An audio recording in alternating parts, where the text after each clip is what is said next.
We can get started. Hello, everyone, and welcome to today's webinar.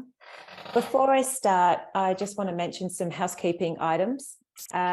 Today we have interpretation in Arabic, French, and Russian. That means that everyone must choose a language channel from either English, Arabic, French, or Russian. And you can do that by selecting the small interpretation globe icon at the bottom of your Zoom screen. Questions can only be submitted today via the Q&A function on Zoom. If we have time, we'll respond to your questions live. If we don't have time, we'll try to address them afterwards in the event wrap-up page. If you're asking a question in Arabic, French, or Russian, we'll unmute you so that you can ask that directly. And just to say, the panel will be recorded and a link will be sent to everyone who registered in the coming days. So let's get started. Well, welcome to the webinar on strategies for change for women on collectively held lands of indigenous, forest, pastoralist, and local communities. My name is Elisa Scalise, and I am the co-founder and executive director of Resource Equity. I'm also the director of the Women's Land Rights Institute, which is an initiative of Resource Equity that's hosting this webinar. The Institute will be running an intensive short course on this subject in early 2023, and our hope is that this panel will inspire you to sign up for that course, where we'll dive more deeply into each project presented. I'd also like to quickly introduce Renee Giovarelli and Kirsten Brown from Resource Equity, who'll be managing the Q&A and chat functions.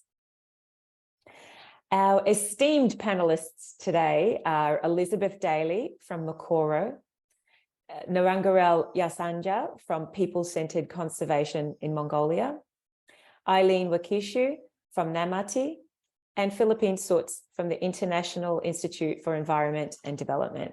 We'll have each person's bio posted in the chat if you'd like to learn more about them. First, before we get started, I just want to say a few words to set the stage. It's well known that women are disproportionately burdened by threats to indigenous, forest, pastoralist, and local communities' lands, and that women are less likely to share in the potential benefits that accrue to those who have formal or customary rights to those lands. And this is made all the more apparent in the context of climate change and programs or funding to address climate change, which often take the underlying tenure system and the associated gender dynamics and gendered social norms as a starting place. For example, Resource Equity recently conducted legal and customary tenure analysis across 17 jurisdictions that were set to receive carbon funding.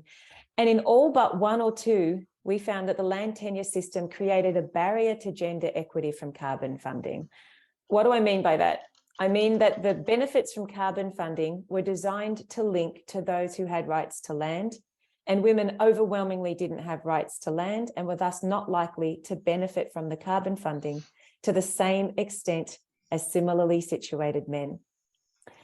Likewise, we found that without intervention, the community consultations and decisions around defining benefits would largely exclude women's perspectives, needs, and interests. Now, we're often told that gendered norms and roles around land and resources and local community dynamics can't change, that they're part of culture, that they're traditional, that change is too hard, or that we simply just don't know what to do about it. But there's a rich history of practice on locally legitimate change for women on collectively held lands that we can learn from. And this practice shows that the gap is not that we don't know what to do to support women's rights and opportunities, but that we lack broad and sustained investment of time, effort, and funding into that kind of change. And today we have a panel that shows what some of those practical strategies are and what can be achieved if we invest in change for women.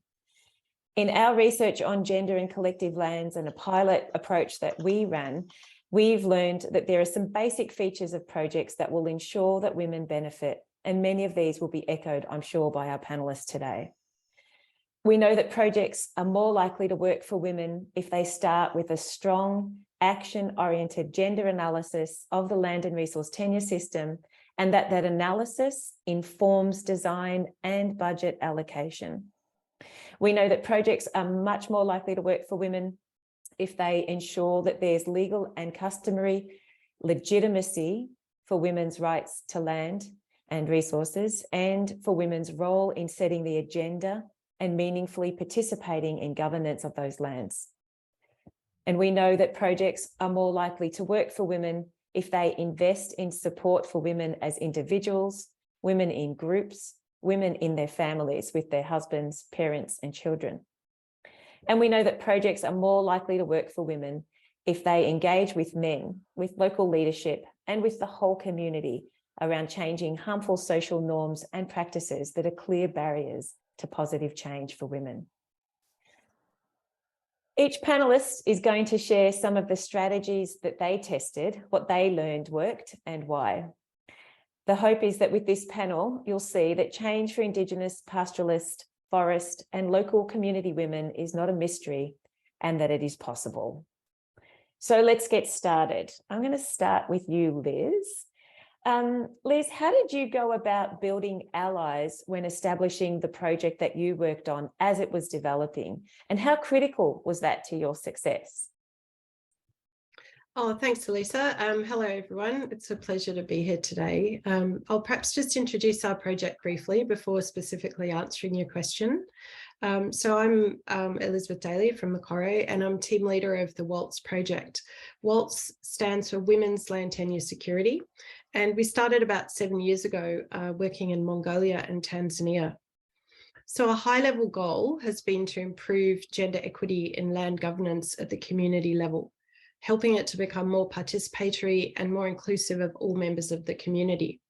And our assumption behind this is that with more gender equitable participation in land governance and in decision-making about land and natural resources, as well as stronger local capacity to protect and secure local land rights, then outcomes in terms of land access will also be more gender equitable and more supportive of women's land rights. So the key outcome from our project was the selection and training of gender and land champions in each community. And I can perhaps talk about that a bit more later on about how the champions emerged. But the key point here is that they've become the most powerful agents of change in their communities. And this is a model we think can be widely replicated. So in both countries, we've been working with pastoral or herding communities that are affected by mining. And in both countries, we've worked in communities with collective land holdings, so where most of the land was not individually owned. In terms of our approach, WALTS is very much that kind of action research project that Elisa mentioned. We use a common global methodology across the project based on a variety of fieldwork methods, and importantly, a long-term commitment to the communities where we've been working. So we call our approach iterative, meaning we adapt it on the evidence in consultation with the communities. And their feedback has been really critical to how our methodology developed over the lifetime of the project. So turning to your question, I'd like to highlight two key aspects of our approach from the start, which were our long-term engagement with the communities and our pursuit of community leadership and development of gender and land champions. So we started by engaging local leaders and getting support from local governments, most of whom are men. And I'm pleased to say that more women are now involved in local government in the areas we worked in, for which I think WALTS can take a little credit. But at the start, we had first to build alliances with mostly male local leaders. We developed a set of community selection criteria and a list of potential areas to work with in each country. And then we visited a range of the shortlisted communities before deciding where to start. So one of the key criterion was interest and enthusiasm from the local government, as we wanted to build really strong local ownership and partnership from the start. Getting this local government support was important, and I can say we didn't find it everywhere by any means, but it's important because it's difficult to do this kind of work over time, involving politically and socially sensitive issues around land rights and gender norms without building supportive local partnerships. And then later on, this has also been helpful for taking forward our findings in the communities. I can also say our decision to engage and include men from the beginning, community-wide, was not always easy either. So, for example, in Tanzania, in one community, we had general support from the local government, but there was one quite dominant local leader, real character, who stated in an early meeting that property could not own property. And he meant that women who he viewed in his culture as property, as men's property, could not own land. So actually, in the end, this particular male leader became a keen supporter of our project because he could see the value to the whole community of protecting women's land rights through an inclusive and gender-sensitive approach. So linked to this, the whole Waltz approach has been strongly based on equal participation by women and men. So most often working together, sometimes separately, but most often together. And we found this worked very well in both countries, helping to build trust with us as the project team and within the community. My colleague Nara from PCC, our Waltz partner in Mongolia, will talk a bit more later on about what happened there. But I can perhaps just share a couple of points about our experience in Tanzania, where we work with our other Waltz partner, Haki Madini. So first in Tanzania, we found that quite a number of the people who emerged as strong gender and land champions were traditional Maasai leaders who were transformed through their involvement. And these people were already influential in the community. But now that they're equipped with better knowledge on women's rights and on legal issues related to land and mining, they're really powerful local champions. Second point, in our Champions training program, we found the use of role plays was a very effective tool in both countries. In Tanzania, the role plays very often revealed hidden gender issues that were previously not discussed openly. So what we did was to ask men and women to exchange positions in these role plays. So for example, we saw the traditional male leaders playing the part of widows who had lost their land, and acting this out in front of all the other men and women in the training sessions. And these champions who were taking part in the training came from all ages, all education levels, and different marital and socioeconomic situations across the whole community. So we found this had a real impact on these elite men in particular, who really started to feel how hard it was for women to claim their rights to land, putting themselves in their shoes, so to speak. And we saw attitudes changing through the training sessions around how these male leaders thought about land and about gender issues more broadly in their communities. So becoming more supportive of women's land rights, and then actually going out and helping individual women to gain access to land registered in their own names, and actively encouraging them to speak up in community meetings. Just briefly, my last point is that we've also seen that the Waltz training has led to some indirect impacts on other gender issues. So gender-based violence, divisions of labour and domestic work, that sort of thing. Even where women sit on chairs, whether women sit on chairs or in the floor in meetings. So not just changes in relation to women's land rights, but to gender norm change much more broadly. I'll just leave it there for now. Thanks, Elisa. Back to you. Great. Thanks, Liz. I really enjoyed hearing about that actually, and how important it is to work with local champions and build those allies, and really seeing this as like whole community change. Thanks for that. Eileen, did you have a follow-up question? Sure. Thank you so much, Liz. I think that's really interesting to hear your experience in both, especially in Tanzania, because I can relate to some of it. It will be interesting to hear, we are all grappling with the issue of scalability, aspects of your project that you think can work at scale. Just being able to hear some of those specific aspects that you think can work at scale. Thank you. Oh, thanks, Eileen. Yeah, that's a great question. Waltz has been working in a small number of pilot communities, so it's really good for us to be clear about the aspects and the reasoning as to why we think our approach can be replicated and scaled up. What we've seen through our experience over almost 7 years in these communities in both countries is that the approach really works, and it's definitely having positive impacts in the mining affected pastoralist areas where we've been developing and testing our approach. Some of the most important results are things like seeing a significant increase in women's participation, and I mean their meaningful participation, not just not just, you know, being on a seat, but actually meaningful participation in all decision making around land and natural resources in the communities. And some of the champions getting elected in the time that we've been there to decision-making bodies in their communities. And this has been really helped by men supporting women's participation in decision-making, especially some of the most respected male leaders, as I mentioned before. We've also measured a roughly 50% increase in knowledge of land law by women and men champions as a result of the training, and that's been measured through survey data that we took before and after the training sessions. Another reason why, we feel this approach can be scaled is that we found having champions for women's land rights has also improved community land rights, that having greater awareness and sensitivity on gender issues in general and women's land rights in particular, the community was more likely to work together to defend their community land rights. So, for example, against environmental damage or land grabbing or whatever the specific threats in their areas are. And we've, seen this wider ripple effect on social norms, attitudes to gender-based violence. So in Tanzania, for example, some of the younger Maasai men who have become champions have then become more willing to do what was traditionally seen as women's work, such as carrying babies or fetching water. And then they model this behavior to other young men. So there's these ripple down effects.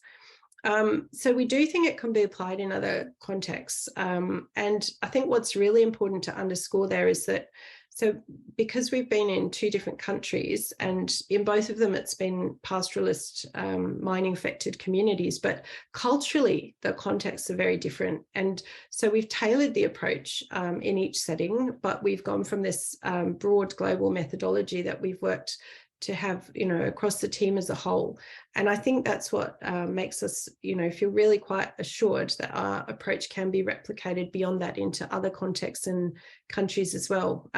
So we're actually, at the moment, we're actively exploring how to scale up our approach in both Mongolia and Tanzania and developing it for other contexts. And we're looking for partners and funders for this. So, do reach out to me after the webinar if you want to find out more. Thanks. Thanks, Liz. And it's a nice segue to Nara, who has been working with you on the Waltz project in Mongolia. Hi, Nara. Could you describe the process that you use to engage with women and to engage with communities?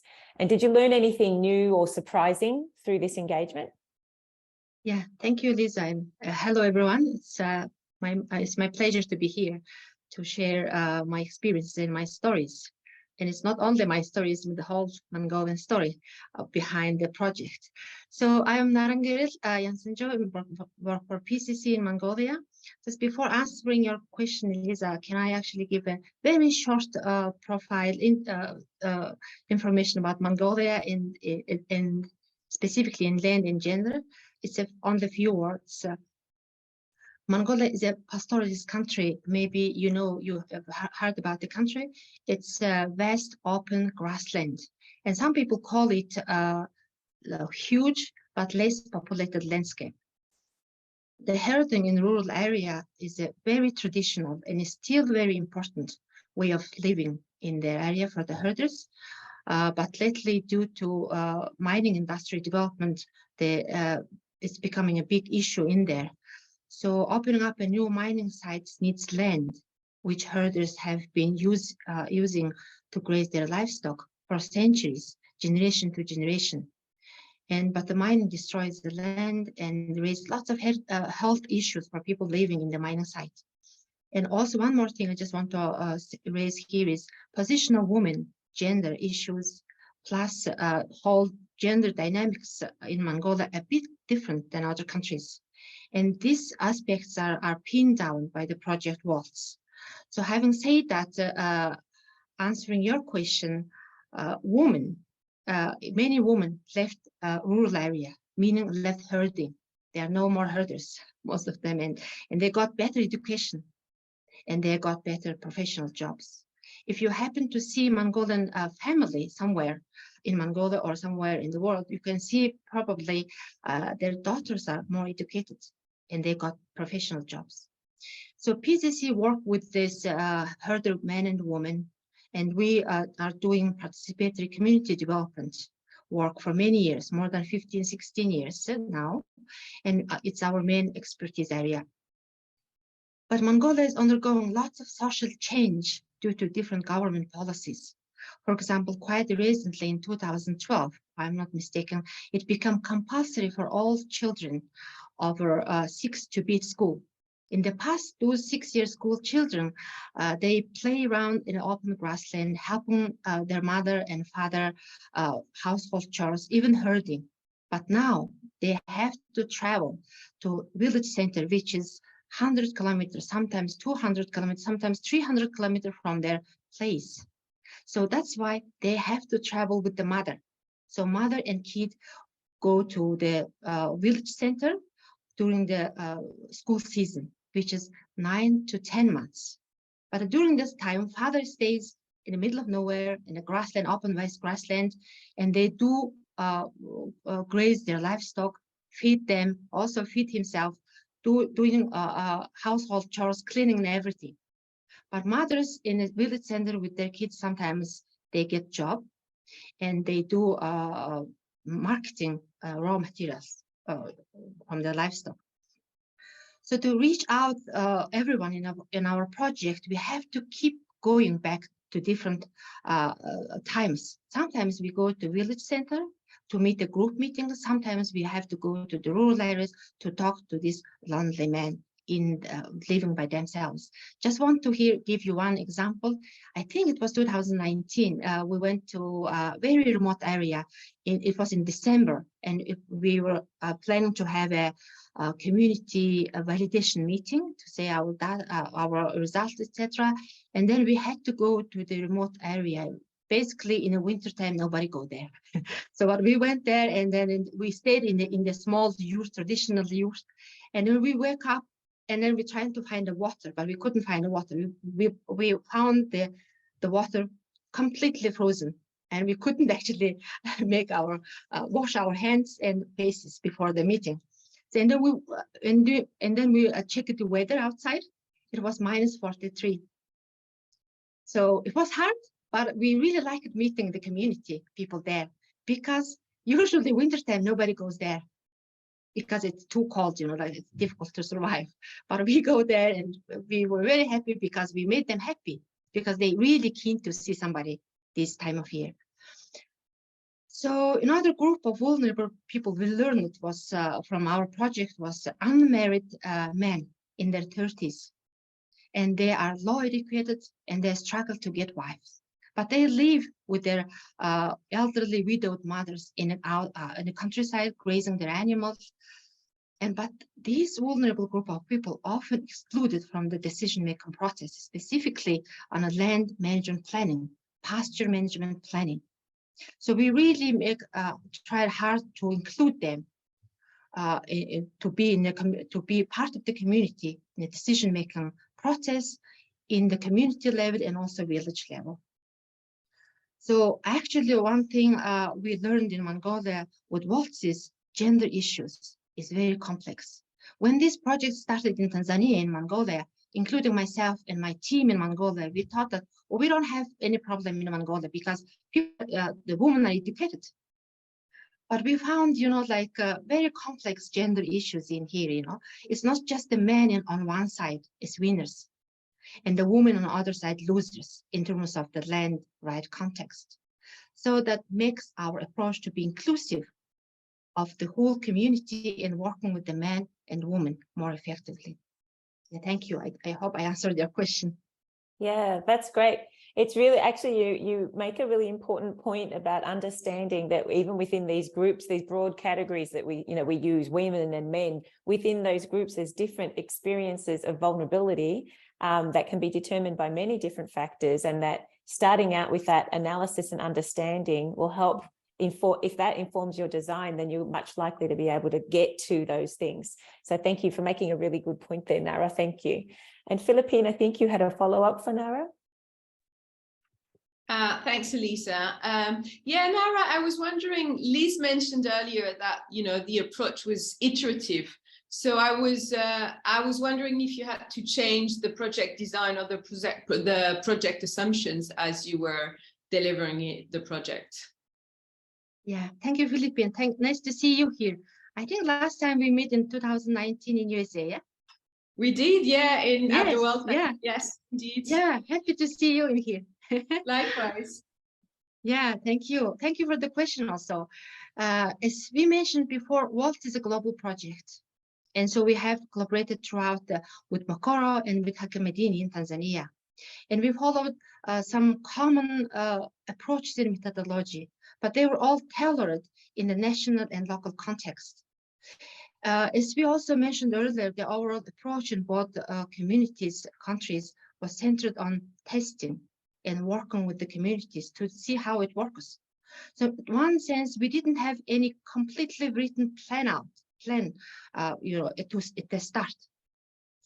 And more we used adaptive management because our goal and objective of our project was participatory and gender equitable. So we hear the locals' need and the country's need, and then we build on there. And what was really exciting for me to share in here is, in terms of expanding the project, we work with Mongolian National Land Agency. This is a core and agency, and only one agency that make land policy for the whole country. So we work with them to develop gender guidelines, and it's included in the midterm land management planning process. And we made these gender guidelines together with our champions, local leaders, using WALT's approach and WALT's methodology. It was really appreciated by the Mongolian government, and they asked us to give a training for 330 villages land officers. And after that, actually, from this year, we are approached by different provincial government level land agencies to give a training to community leaders, because they want to make their pasture land planning and land planning more highly participatory and gender inclusive way. So this was really, I think, a good example of something what we have built out of WALT's approach that is specific to Mongolian context and situation, and it's based on same global principles. Great. Thank you. Thanks, Nora. And we'll move over to Philippine now. Philippine, did implementation of the project lead you to draw any conclusions about what the enabling environment might require to strengthen women's voices, particularly in land governance? Thanks, Elisa, and hello, everyone. I'm delighted to be here. Maybe allow me to start with a few words about the project that we've been implementing and its context. So with IIED, we've been leading action research since 2015, actually, to strengthen women's participation and voices in local land governance in sub-Saharan Africa, in particular in the context of increased pressures on land from large-scale land acquisitions. We've been working with local partners in 2 countries, in Tanzania and Senegal. So in both countries, the initial assessments that were made actually showed that women are rarely involved in decision-making on the use of land or when tracts of land are given away to investors. So for instance, in Tanzania, an initial study by our partner Taula, the Tanzania Women Lawyers Association, in Kisarawe, where we've been then working in the coastal region, showed that collective land used by women for sacred practices and wood fetching was actually given away to an investor who was planning to grow crops to produce biofuels without women being aware or consulted. And there was no adequate compensation out of this process. In Senegal, evidence showed that women were absent from the lands commissions, which are the body in charge of land allocation at the communal level. and that was especially in an area with important pressures from extractive industries. So women didn't have the possibility to actually voice out their concerns. So to get back to your question in terms of enabling environment to strengthen women's voices. Well, first, let me, I think, emphasize what you mentioned earlier. I think broad and sustained investment of time, efforts, and fund is really key. And we've been, with our project, lucky to be able to engage in the same geographies over quite a number of years, which I think has been positive. But yeah, more specifically about the enabling environment, our sense is that there is a need for a comprehensive and holistic approach. So you need to work on different fronts. In our experience, the factors that can enable women's effective participation in local land governance can be grouped into three broad categories. First of all, women need to have a seat at the table, which means that there is a need for an adequate legal and institutional framework which can enable women's participation. But then the second factor is that women need to speak out.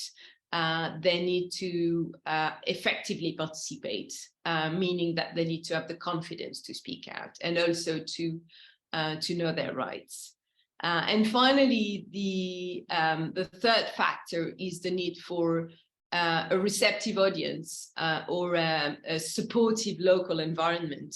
That means having supportive social cultural norms and in practice having men on board, having men not being hostile to women's participation and to their land rights, but rather being supportive. Of course, approaches need to be tailored to specific contexts. So depending on the local situation, more emphasis might be needed on any of the three factors. In our project, both in Senegal and Tanzania, we, although we focused to some extent on all three aspects, we definitely put a particular emphasis on the adequate institutional and legal framework, which we consider to be foundational.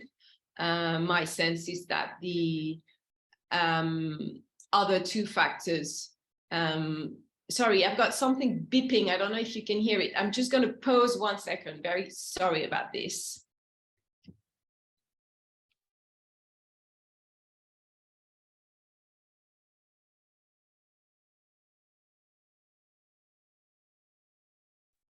So sorry about that interruption.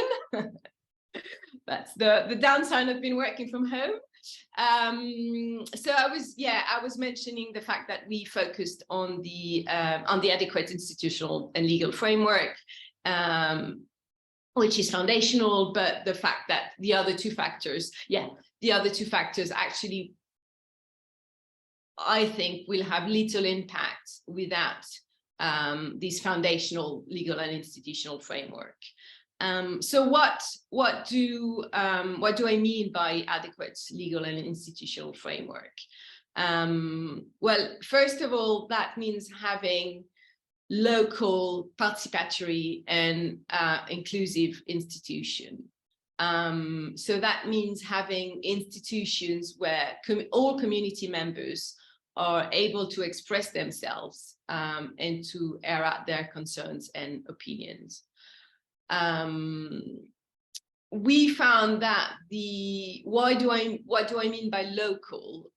We found that the administrative level where these institutions are located is quite important. So we found that the institutions really needs to be as close to the communities as possible. So for instance, we actually found a difference between the institutional situation in Tanzania and Senegal. So in Tanzania, you actually already have very local institutions which are governing land because they are located at the village level. Whereas in Senegal, institutions are located at the commune level. Just to give you a broad sense of scale, a commune can have up to 60 or 70 villages. So in that sense, the Tanzanian legal framework was, I think, initially much more adequate to promote that local, but also, and we see why, participatory, that participation. So in Tanzania, you have village assemblies where all village members above the age of 18 can attend. So basically any villager can potentially voice out their concern on land during those meetings. And you also have the village council, which again, is of course at the village level, which is the executive body. Whereas in Senegal, you have no such institution. So the Lands Commission are located at the commune level, and they only have 7 to 8 members who are elected municipal councillors. So in that context, it's, I think, unlikely that community members will be actually able to really, well, first of all, even be aware of what's happening in terms of land governance, and then voice out their concerns. So in Senegal, our partner Rio de Afrique actually supported the establishment of ad hoc committees of consultative zonals at the zone level and village committees on land governance. And their work would then feed into the work of the Lands Commission at the communal level. And so that's about local, but then of course, these institutions need to be participatory and inclusive. So women need to be part of these institutions. They need to have a seat at the table. And I guess one of the most known ways to do that is through affirmative action, which means having gender quotas, having a minimum number of members of these institutions being women. And we found that this is not necessarily a solution per se. This is not enough, but this is a good start to actually then build upon. But of course, one of the things that you need to make sure is that these rules on women's quotas are known and implemented. So in Tanzania, for instance, our partner Taula used local bylaws. They supported the adoption of local bylaws in villages to include those provisions on women's participation and make sure that they were known by all villages. And then one last point on that aspect of the adequate legal and institutional framework. It's a more practical aspect. You actually need to make sure that women members really attend the meetings, which is not always the case. So it's important to make sure that the meeting times actually suits women, that they don't, for instance, coincide with cooking or caring times. And it's also important that meetings are publicized in advance so that women can organize themselves so that they can actually attend those meetings. So that's in a nutshell what we found in our research around the adequate institutional and legal framework which can enable women's participation, which we found to be really foundational. But as I've mentioned, I think the other two factors are equally extremely important. Women, of course, need to have the confidence to speak out, and the environment need to be receptive and supportive. I'll stop there. Thank you. Thanks, Philippine. I think it's really helpful to hear about your take on this, kind of what the foundational elements are, and looking at institutions and understanding the different levels of institutions and which ones of those you're working with and how they can be engaged in this process to think about the scaling and the replicability, but also like whether the other features of the project will actually work because the foundation for them will be there. Thanks for sharing that. Nara, you have a follow-on question? Yes, thank you, Philippine. A very interesting and rich project overview in Senegal and Tanzania. Thank you. I really want to know and interested to know more about the approaches you use it to strengthen the woman's confidence to speak out. Can you please elaborate on that more? Thank you. Sure, thanks, Nara, for the question. So in both countries, both in Senegal and Tanzania, initially our partners relied on what I would call traditional ways to promote women's active participation. So organizing capacity building sessions, awareness raising session, community conversation, which I think are all useful. But then they also relied, it's interesting and sort of it links up with the world's work. They also relied on using role models and land champions and mentoring as well in certain communities. And we found these to be quite powerful tools, having women talking to women basically, or just embodying a way of being. And yeah, we found it to be quite powerful to see a woman from your own community actually being able to speak out and behave in a certain way. So we found that to be quite effective, rather than having an NGO, based in the capital city, telling you what to do and how to behave, or even worse, maybe a Westerner. And then on that aspect, our research also underlined 3 other important aspects: the role of education. So of course, educated women have actually more confidence to express their views. There is also the role of women's economic bargaining power, which actually we found a bit on that as part of another project, but I think is something that is really important to explore. And then the other one is the role of critical mass. So some research that we've done, which have been examining the impact of women's participation on decision making and leadership in community forestry. So that's actually a different project.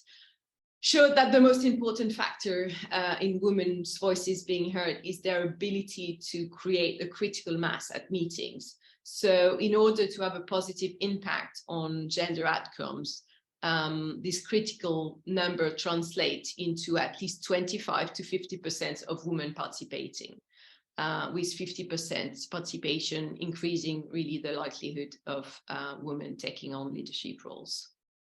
I'll stop there. Thank you. Great. Thanks, Philippine.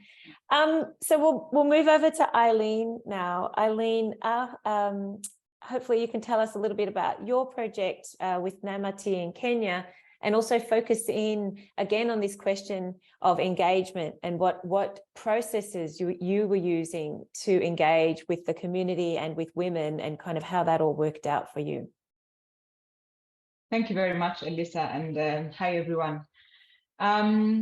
Very interesting conversation, especially speaking after both Liz, Nara, and Philippines. There's a lot of kind of common approaches, but also some very unique ones. And so just a bit of context on Kenya. So just like many other African countries, Kenya has put in place a law that provides for recognition and then registration of community lands. This is the Community Land Act of 2016. Now, if you look at the history of Kenya, this is not the very first attempt to have a law to provide for registration of lands communally held. In 1968, just after Kenya got its independence, Kenya put in place a law that provided a chance for communities to come together as groups and register what was called group ranches. Now, if you look at the history of group ranches, they were notorious for exclusion. If you look at all community members register for group ranches, you'd hardly see women. And the few that you would see would either be unmarried women, widows. And so your opportunity to be included in the register under the group branches would be, either your husband dies or you remain unmarried. Very few options existed. Besides the exclusion part of group branches, there were very weak governance structures. And so many times communities were unable to push back on bad decisions that were made by the leadership within the group branches. Now, what the Community Land Act does is it tries to cure some of the ills of the group branches. In particular, it provides for defined structures that provide for checks and balances. And this is the Community Assembly, which brings together all community members. The Community Assembly becomes the body that ratifies all decisions of the community. And then you have the Community Land Management Committee, which is kind of a governance structure that's elected by members. And for any decision of the committee, it has to pass back to the assembly. Now, if you look at that structure, and there's a defined threshold of at least 2/3 of the assembly must approve decisions made by the committee or proposed by the committee, then that brings a sense of checks and balances that never existed in the group branches before. Besides, the group branches didn't have defined and explicit provisions on the inclusion of women. That is now provided under the Community Land Act. And so inclusion of women in membership, and then inclusion of women in the committees, the Community Land Management Committees, which is the governance structure, is explicitly provided. And even defined quotas are provided in the committee. So at least 2/3 must be of either gender, which means, roughly at least 30% is set aside for women to be included in the governance structures. Now, with these fairly progressive provisions of the law, Namati's Community Land Protection Program came in to implement this law in a way that's people-centered, in a way that does not necessarily, push us back to where we came from with the ills of the group branches, in a way that ensures that the provisions around inclusivity of women and also of smaller minority marginalized communities come to fruition. So for the Community Land Protection Program, the emphasis, even though the Act provides for registration and you receive your community title, the emphasis for us is not necessarily the title, because even though the title is important, but you want communities to have a title after they have solid structures of governance. Because then if you have weak structures and a title, then the title could prove to provide more insecurity for certain groups within the community than security. Now, coming down to how we engaged women and the community throughout the project. At first, when we started the project, one of the key questions that we had to ask ourselves, because the project looks at strengthening, enhancing security of land tenure for communities, the indigenous and local communities, was insecurity from whom, And so being able to map the different forces of insecurities was important to be able to pick the two critical things within the process. So one, of course, was ownership. And ownership asks who owns this land, which is important, but not conclusive. And then who controls what? And that for us is extremely important, because when you ask who controls what, then you're asking who has power, who has rights over what. And that for us is important, especially on aspects of governance and in our quest to be able to strengthen the local governance structures. So what we did is we deploy community paralegals. These are people that come from those communities, understand the language, understand the context, understand the deep dynamics of those communities. They come from those communities. And so what these paralegals go through, they go through intensive trainings on the law. They go through intensive trainings on the social aspects of those communities and become kind of very sensitive to the registration process. And because many of the approaches involve, trainings and then you step out, the difference with the paralegals approach is, since they come from those communities, they remain a constant support to the registration process. So they work with the community through every aspect of the registration process. So for instance, for communities to go through the registration process, one of the things that they must do is to be able to pull together their register. Now, the register is such an important part of control and ownership, because it defines who is a member. And once you're defined as a member, then certain rights accrue to you. So when communities are developing the register, the paralegals support communities to ensure that the registers are as inclusive as possible, especially noting the fact that the previous group branches were extremely exclusive and left out women in almost all their register. So communities now have their register. After they have their register, they have to draft their community bylaws. All these are requirements in the law, but even though they are requirements in the law, they are also processes that further support strengthening the land governance structures, the local land governance structures. And so as they draft the bylaws, the paralegals work to help them craft clear provisions of inclusion, clear provisions, and very detailed provisions, so that they are not just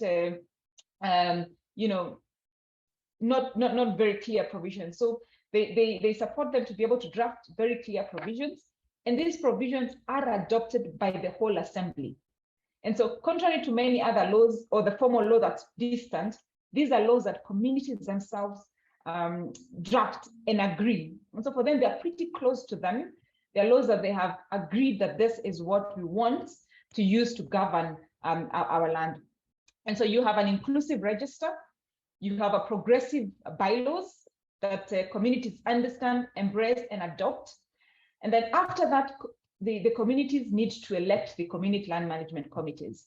Now, these are powerful structures that must be elected by the community, which means just like any election, there's a campaigning. People have to declare interest. So for many women, this is pretty new. They never were in governance structures previously, especially under the group branches. And so the paralegals help to support women, want to, offer themselves as candidates to be elected under the CLMCs, the community land management committees, but also help communities understand that if they do not do that, if they do not comply with the two-thirds gender rule, then they won't have, they won't go through the registration process. And everybody wants to have their land registered.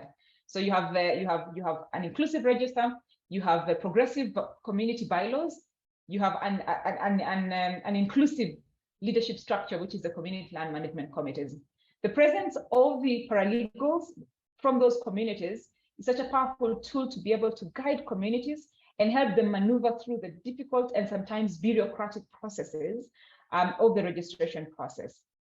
Many interesting and surprising things that we've learned along the way. One is there's so much power in being able to monitor the process, because even with progressive laws don't implement themselves. And so even where you have clear affirmative action, even where you have clear provisions on inclusion, that doesn't come to fruition naturally. There's definitely a need to be able to monitor and see areas where either certain groups of women are falling out of the registration process, and then have specific interventions to be able to ensure that no group of women falls out. So for instance, if you look at one of the communities that we supported, that's Mosul. Mosul was a group branch, but had to transition to community land in compliance with the Community Land Act. So before the transition, Mosul had a register, and if you look at their register, they had less than 1% of women in their register, and in their leadership structure, they didn't have women at all, because that was not an explicit requirement under the group branches. Now today, Mosul has transitioned with the help of the community paralegals that's stationed in that community, and Mosul has about 40% women in their register, and at least 30% of women are in their community land management committees. Now, if you look at Kenyan's population, we have more women than men. But then if you look at registers of communities, that's not reflected, even though we are progressing, because 40% from less than 1% is good progress. But still, we want to be able to ask ourselves, what's happening that we do not have all women in the register? We have many women, but then we're still having a number of women fall out, and we're asking, which women are those. And so the monitoring aspect has been very helpful in helping us zoom through and see some of those small but yet very important aspects to be able to constantly help us, tailor our interventions. Thank you. I'll pause there. Excellent. Thanks, Eileen. So many rich comments in there, but I'm particularly interested in the approach of using the community paralegals, and it seems to be something that's echoed with all of these projects, this idea of having those people within the communities who are very close to things and kind of working with them as a way to engage, but also to help move things along and support the people that you're working with. So I really enjoyed hearing about that. Liz, did you have a follow-up question for Eileen? Yeah, thanks, Eileen. That was really interesting. And I've been familiar with your work for a while, but it's just really nice to hear that, some of those details elaborated. And I really do see quite a lot of parallels with the paralegals on one side and then our approach with the gender and land champions. So I'm just wondering if you've also had, similar experiences that we have in terms of your project design and the assumptions behind it. Like, did you find as you went along that you had to make some changes? And if so, what prompted that and what kind of changes did you have to make? Thanks. Thanks, Liz. I mean, we had a number of changes that we definitely made along the way. For instance, one of the changes that we made is, even as we celebrated having more women in the decision-making structures, that's the community land management committees, we realized that this is a very new space for women. They were not in that space before. It's also a space that's still heavily dominated by men. All the communities that we monitored, recently we did 17 communities, all of them just stuck to the minimum that's required by the law. So the community land management committees can be up to 15. And so you'd find that 30% of the 15 being women, which is the legal requirement.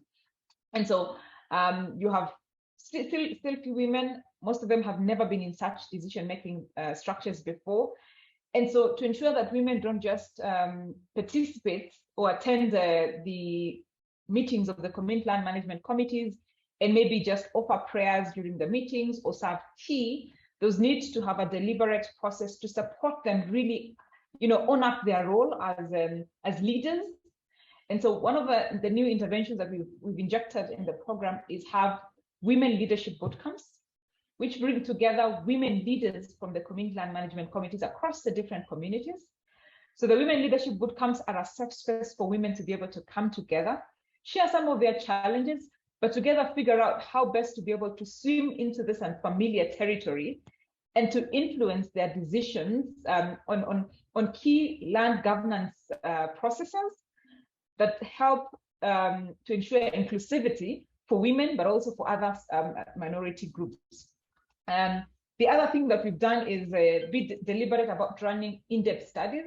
So we have a number of assumptions. For instance, as we do the women leadership bootcamps, we are assuming that this will be a process that supports women to really own up their role and play a more defined role in influencing the land governance agenda. But this is not automatic.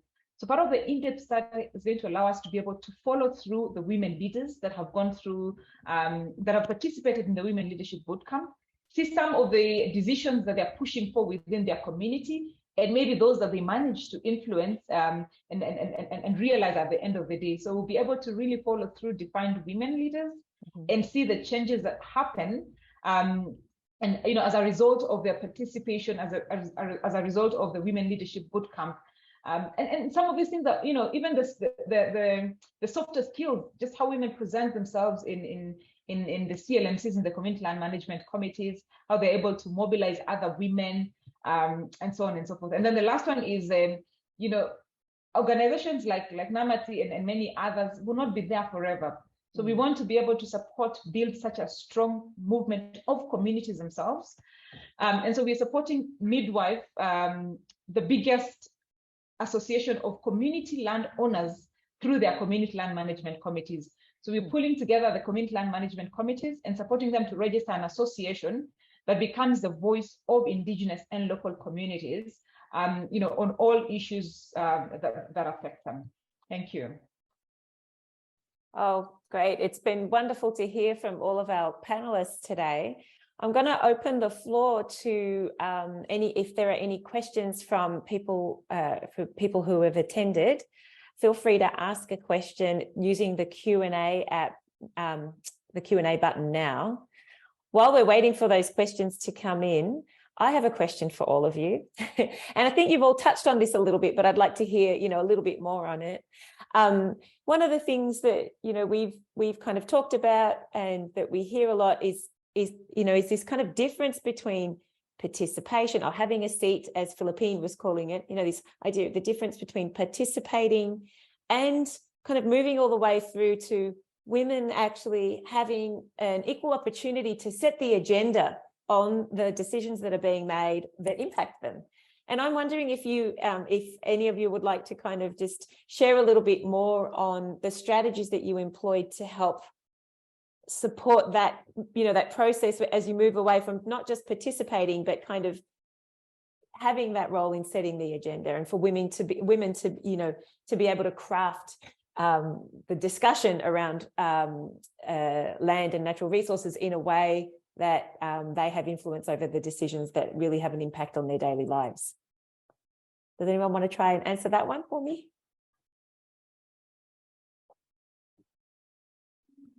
I'll maybe jump in first, if that's all right. Sure.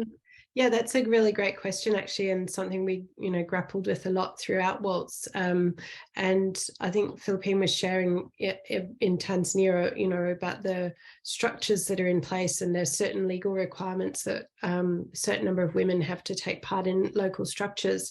So one of the things we found through our Champions training program was that what we actually did was we went back a number of times over more than a year, in fact. It wasn't just like a week of training, but actually over a prolonged period of time.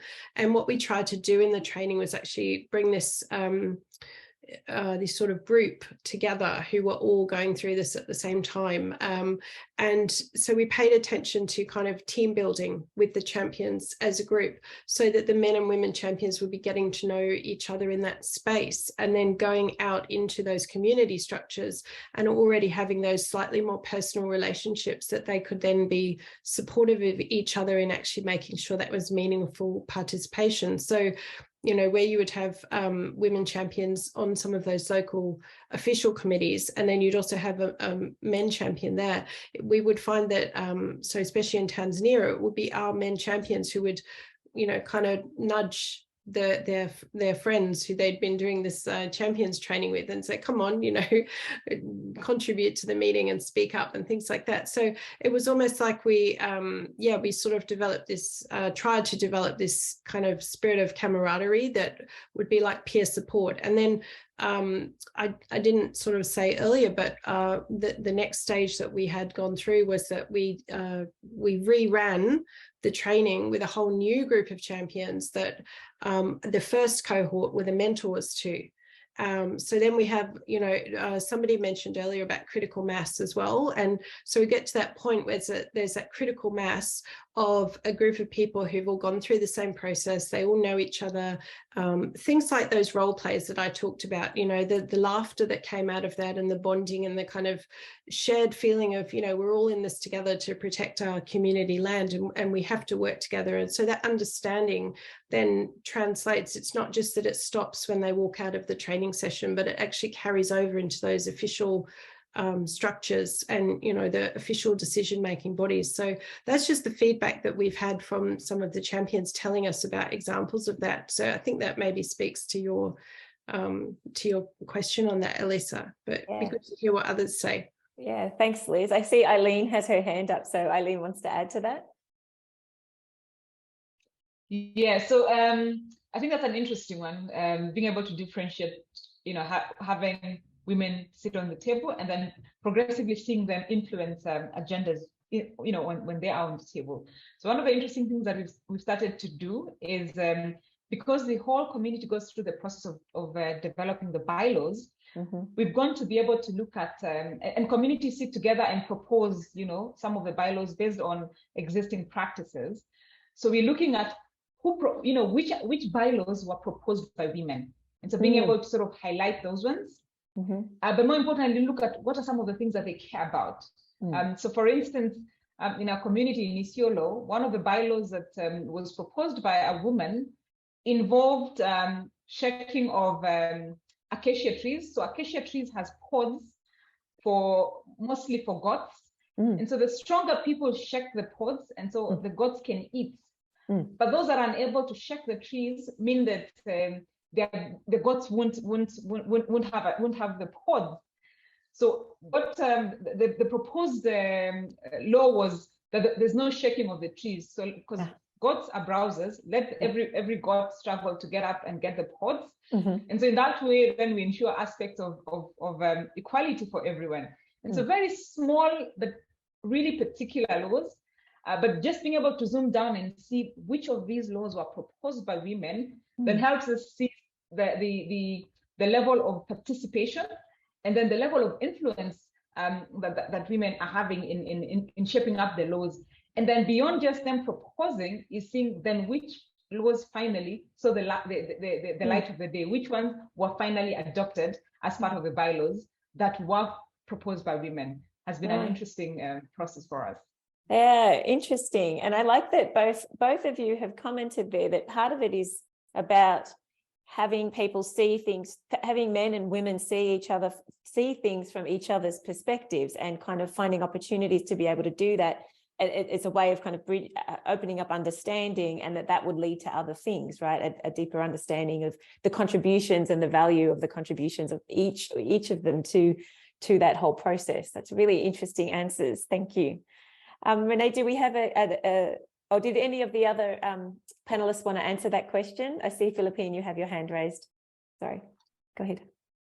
Thank you. No, maybe just to add very quickly, I mean, I think it's a series of factors. So it's, of course, it's not just one thing, and everything that has been mentioned so far, I think really resonates with myself. Maybe just to add, I think it's important to question I guess, the sort of overarching narrative of that community and questioning gender roles. And because we need to remind ourselves that often traditionally public spaces are men's male spaces, and women are sort of often limited to the domestic, like the private space. So I mean, that's not an answer, but I think we need to be very mindful of that, and that it really takes time to actually shift that. So that's when we come back to sort of the duration of engagement, and that we can't really change those dynamics overnight. Thanks, Philippine, for adding to that. Renee, I think you have a question that came in from the Q&A. Yes. I'm sorry, I'm going to say your name incorrectly, but I'm going to give it a shot. This is from Guglielma de Passano. It was an effort. Thank you for the presentation. While community management structures help increase space for women and good governance, capacity seems to be an important challenge in efforts of bridging land administration and customary tenure. Will communities be able to go through the process of incorporating and creating bylaws on their own? Will the results be the same in terms of inclusion? How can risks be minimized for sustainability? Great question. Who would on the panel would like to take a stab at that or part of that question? Anyone?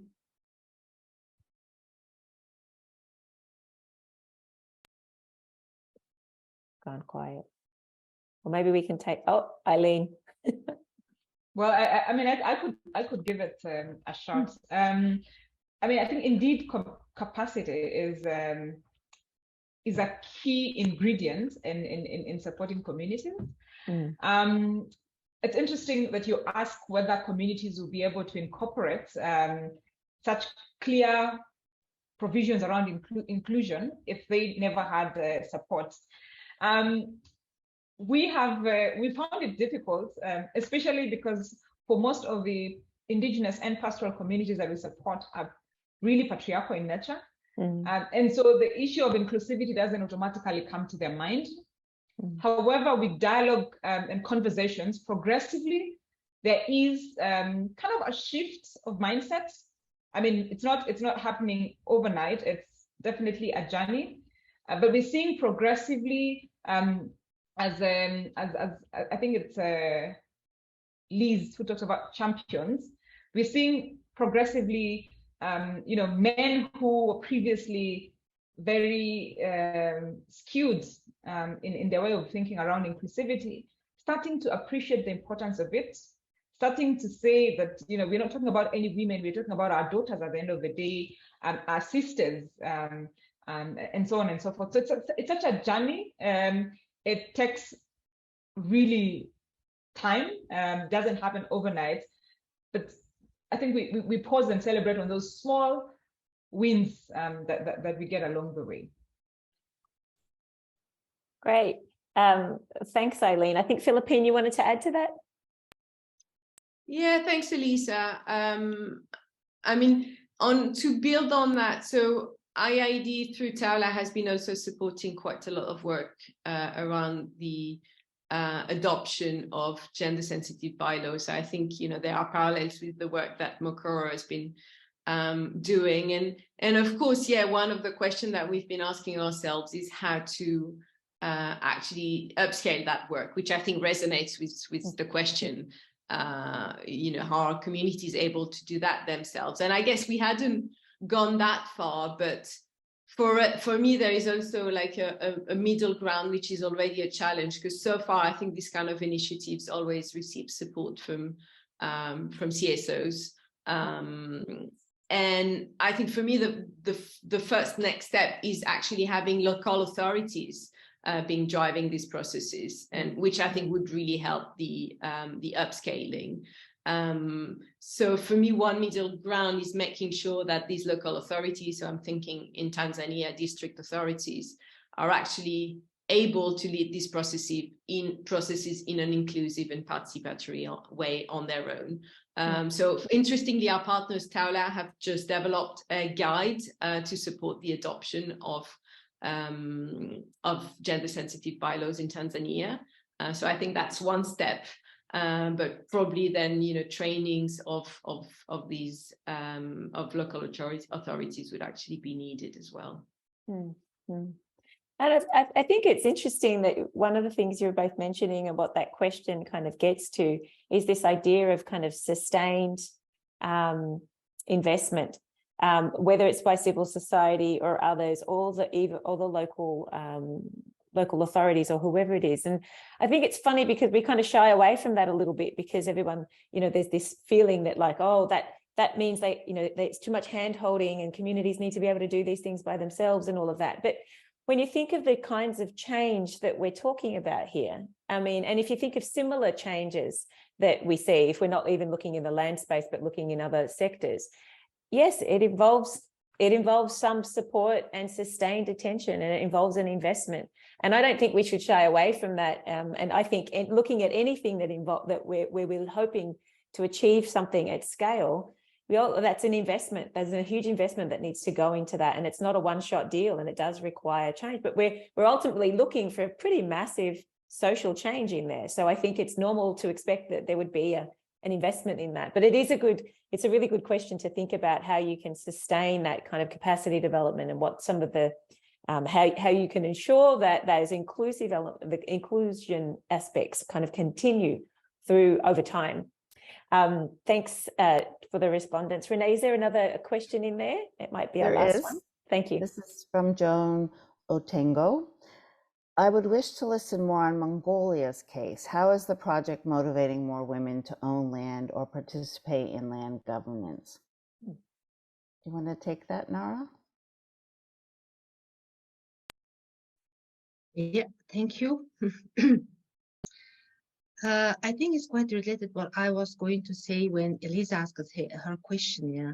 Now, a month ago, we had a provincial, we gathered quite high level land officers, provincial level land officers gathered in capital city, and we gave, under the WALTS project, we gave them one whole day training on how to use the guideline, how they consider gender issues, specifically how to make a participatory gender land management planning. And then we have 21 provinces, and I was thinking that if it's a land officers in the provincial level, I was expecting to have more men, but out of 21 provincial level land experts, 18 of them were women. Only 3 of them men. And my first question was this, why? How come women, like 80% of women? And then they said one woman said, by half joke, say that, oh, men can't do this job. It's too hard work to do for men.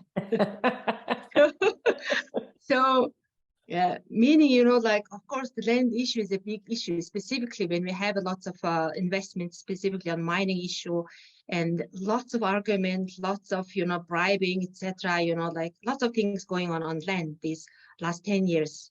So meaning, women can deal with this. Partially, I agree with that. But the thing is, the woman in this position, in the provincial level land officer position, they are told what to do by their bosses. The bosses are men.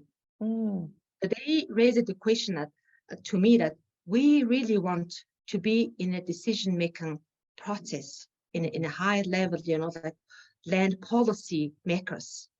I told you before that, more women in Mongolia are well educated, and 70% of the university students are women, but only 16 or 17% of them are working in a policy making position.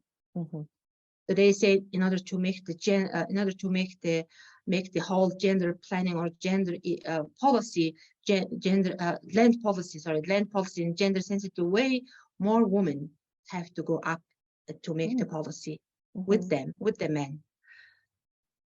Yeah. So what was the question? I was looking at it again because it was. I think that's good. The question was related to kind of women's participation in governance and ownership of land. And I think that you kind of touched on something really important there, that we're not just thinking about their participation because they could be there, but there's also this question of leadership and decision making that's really critical for ensuring, again, going back to this idea of the women's needs and interests being on the agenda for those things, for those in those governance bodies. And I can see, thanks, Nara. I can see that Liz has her hand up there, and after that we will have to wrap up. So. Oh, thanks, Lisa. Yeah, I just wanted to give it's a quick little anecdote on that question about motivating women to participate. And what we found, is you don't underestimate the impact of leading by example. So where we've we've worked with our gender and land champions, and then when they step up and when the women who've gone through that process are going to the village office to apply for land and to get land registered, and when the men who've taken part, so I'm just talking about Tanzania at the moment, but the men will go and help women in their families to go and get land, and then other people see that happening in the community. And so it's that kind of inspiration, if you like, leading by example, that can actually motivate other people to think, oh, what's going on here? This is a bit different, like maybe we should pay attention and follow on from that. And we've had a very recent example recently where our champions have been going around to other communities to share about their experiences, and some of the reactions from the female champions when they walk into these village council meetings, and there's this sort of murmur of like, there's a woman is about to speak, but then as soon as they see female champion standing sort of side by side with our male champion, and they're both lively and animated, and they're confident, and they're talking about what's going on in their community, and the dynamic, our partners in Tanzania related this to us about how the dynamic in the room is really changing, and people are feeling quite inspired by it. So I think that's something to bear in mind, that even where sometimes we feel like we're you know, we're perhaps working in not as many communities as we might want to, but then those people can be inspirations to others. So yeah, I just wanted to add that. Thanks. Wonderful, thank you. Well, as you know, we'll have to wrap things up now, but as always, it's so enriching to hear from people on the actual work that's happening and the details and the specifics of the strategies that people are using and the changes that we're seeing. And it really, for me, I'm thankful to you all for all the good work that you're doing. And, you know, it gives me hope that there's a lot happening out there, even though, as I mentioned earlier, sometimes people suggest that they don't know what to do or that there's nothing happening. I think you guys have all been working on these things for a long time and have seen real change. So thank you for joining this panel today and for sharing some of those strategies. And thank you to everyone who attended in hearing from us. I just want to let you all know that everyone who registered for the event will receive an email with a link to a wrap-up page that has a video link of this panel with availability in different languages. If you need that, you're welcome to share that broadly if you need to. If you have any further questions or comments from today's webinar, feel free to email Kirsten at institute@resourceequity.org, and we'll send those questions to the panelists and try to follow up in email where we can. And if you're interested in investigating this in more detail, as I mentioned, we'll be running an intensive short course in early 2023, and information can be found on our website, which is resourceequity.org/institute. And there's a lot of information in this been posted in the chat and in other places as well. Thank you again to these wonderful panelists and to everyone who joined, and to Renee and Kirsten for helping to make this work behind the scenes, and to our interpreters. And I wish everybody a good night, good day, good evening, wherever you are. Thank you.